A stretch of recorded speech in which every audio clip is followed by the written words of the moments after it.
బాగా చదివి మంచి ఉద్యోగం సాధించి కుటుంబానికి దేశానికి ఎంతో కొంత సాయం చేయాలని చాలా మంది యువత కలలు కంటారు. దానికోసం చాలా కష్టపడతారు. ప్రభుత్వ ఉద్యోగం పొందలేకపోయినా ప్రైవేట్ జాబులు చేసుకుంటూ బాధ్యత నిర్వర్తిస్తారు. ఇలాంటి కలలతోనే ఓ యూనివర్సిటీలో ప్రొఫెసర్గా ఉద్యోగం సంపాదించి అడుగుపెట్టింది ఓ యువతి.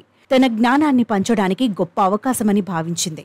కానీ ఏమైందో ఏమో ఆమెను విధుల నుంచి తొలగించింది ఆ యూనివర్సిటీ. దీంతో ఆమె కలలు కల్లలయ్యాయి. అయితే అక్కడితో ఆమె ఆగిపోలేదు. నిరసన గళాన్ని ఎత్తింది. కొలువు చేసిన యూనివర్సిటీ ముందే బజ్జీల బండి పెట్టి అందరి దృష్టిని ఆకర్షించింది. దళిత వర్గానికి చెందిన 28 ఏళ్ల డాక్టర్ రీతూ సింగ్ 2019లో ఢిల్లీ యూనివర్సిటీకి చెందిన దౌలత్రాం కాలేజీలో కాంట్రాక్ట్ ప్రాతిపదికన సైకాలజీ ప్రొఫెసర్గా చేరారు. కానీ 1 సంవత్సరంలోపే ఆమెను యూనివర్సిటీ యాజమాన్యం విధుల నుంచి తొలగించింది. దీంతో కాంట్రాక్ట్ ముగియకుండానే తనను అన్యాయంగా విధుల్లోంచి తొలగించారని ఆమె నిరసనకు దిగింది. వర్సిటీ ప్రాంగణం వెలుపలే పకోడా స్టాల్ పెట్టి నిరసన చేయడం ప్రారంభించింది.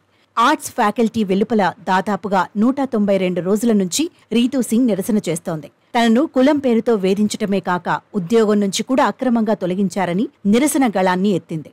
ఇప్పుడు తనకు ఉద్యోగం లేదు కాబట్టే డిగ్రీ ప్రదానం చేసిన విశ్వవిద్యాలయం ముందే ఉపాధి కోసం పకోడాలు విక్రయిస్తున్నానని రీతూ సింగ్ ఆవేదన వ్యక్తం చేస్తున్నారు. తనను అన్యాయంగా ఉద్యోగం నుంచి తొలగించడం వల్లే ఈ స్థితికి చేరుకున్నానని ఆమె వాపోయారు. ఈ పీహెచ్డీ పకోడేవాలి బండి కూడా తన నిరసనలో భాగమేనని ఆమె స్పష్టం చేశారు.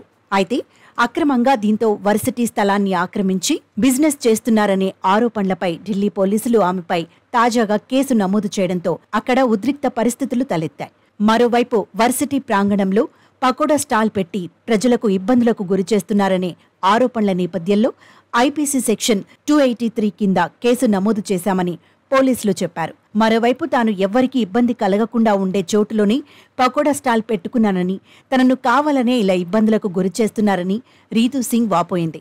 నోటీస్ ఇవ్వాల్సింది పోయి ఇలా కేసు నమోదు చేయడమేంటని ప్రశ్నిస్తోంది. మరి ఈ యువతి చేస్తున్న పోరాటం ఎప్పటికీ ఫలిస్తుందో వేచి చూడాలి.